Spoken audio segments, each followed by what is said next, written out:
మంచిర్యాల జిల్లాలో మూడో విడత పంచాయతీ ఎన్నికల పోలింగ్ కొనసాగుతుంది. మూడో విడత ఎన్నికలకు భారీ బందోబస్తు ఏర్పాటు చేసినట్లుగా మంచిర్యాల డీసీపీ భాస్కర్ తెలిపారు. జైపూర్ మండలం ఇంధరంలో పోలింగ్ కేంద్రాన్ని డీసీపీ పరిశీలించారు. ప్రజలు స్వచ్ఛందంగా తమ ఓటు హక్కు వినియోగించుకోవాలంటున్న డీసీపీ భాస్కర్ తోటి మా ప్రతినిధి Arun Kumar face to face. Mancherial జిల్లాలో మూడో విడతలో జరుగుతున్నటువంటి పోలింగ్ కేంద్రాలను మంచిర్యాల డీసీపీ సందర్శించి కూడా అక్కడ ఉన్నటువంటి సరళి పరిశీలిస్తున్నారు. దీనికి సంబంధించి కూడా మన దగ్గర మంచిర్యాల డీసీపీ భాస్కర్ ఉన్నారు. ఆయన అడిగి తెలుస్తాం. సార్ చెప్పండి సార్, ఎక్కడెక్కడ విజిట్ చేసి ఎట్లా జరుగుతుంది ఓటింగ్? ఇప్పుడు మంచిర్యాల జిల్లాలో మూడో ఫేజ్లో 5 మండలాల్లో 102 గ్రామ పంచాయతీల్లో ఎలక్షన్ జరుగుతుంది. దీనికి పూర్తి బందోబస్తు పెట్టినాము. 7 గంటలకే షార్ప్గా పబ్లిక్ కూడా వచ్చి ఓటు హక్కు వినియోగించుకుంటున్నారు. ఎక్కడ కూడా ఎలాంటి ఇన్సిడెంట్స్ లేవు. ఈ పోలింగ్ కేంద్రాల్లో కూడా పోలింగ్ స్టేషన్కు లొకేషన్ బందోబస్తు అండ్ స్ట్రైకింగ్, స్పెషల్ స్ట్రైకింగ్ ఫోర్సులు, క్యూఆర్టీస్ తోటి కంప్లీట్ ఫుల్ ప్రూఫ్ బందోబస్తు పెట్టినాము.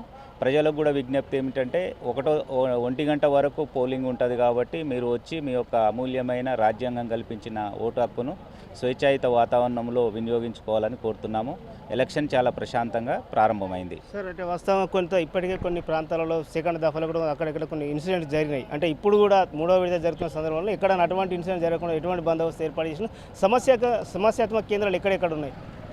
ఇప్పుడు మనకు మంచిర్యాల జిల్లాలో 2 విడతల్లో ఎలక్షన్ కంప్లీట్ అయింది పీస్ఫుల్గా, ఎక్కడ సింగిల్ ఇన్సిడెంట్ లేకుండా. సేమ్ అదేవిధంగా మూడో విడతలో కూడా కొన్ని సమస్యాత్మక గ్రామాలు 20 సమస్యాత్మక గ్రామాలను గుర్తించడం జరిగింది. దానికి ప్రత్యేకమైన కార్యాచరణ, ప్రత్యేకమైన వ్యూహము, ప్రత్యేకమైన బందోబస్తు కూడా ఇవ్వడం జరిగింది. ఇప్పుడు మా యొక్క అధికారులందరూ ప్రతి సమస్యాత్మకంగా ఉన్న దగ్గర ఒక senior officer, SI rank officer, CI rank ఆఫీసర్ను కూడా ఇవ్వడం జరిగింది. ఆ విధంగా ఈ థర్డ్ ఫేజ్ కూడా చాలా పీస్ఫుల్గా అవుతుంది.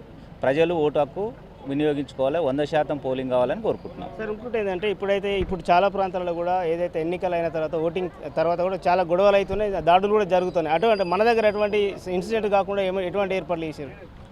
ఇప్పుడు పోస్ట్ పోల్ తర్వాత ఎలక్షన్ రిజల్ట్ అయిపోయిన తర్వాత కూడా మేము పోలీస్ పికెటింగ్స్, పెట్రోలింగ్స్ ప్రాపర్ ప్లాన్ చేస్తున్నాము. దానికి రిజర్వ్ ఫోర్స్ కూడా పెట్టుకోవడం జరిగింది. ఆ విధంగానే మొదటి 2 దాంట్లో కూడా ఎలాంటి పోస్ట్ పోల్ వైలెన్స్ లేకుండానే పెట్రోలింగ్ ప్రాపర్గా చేసినాము.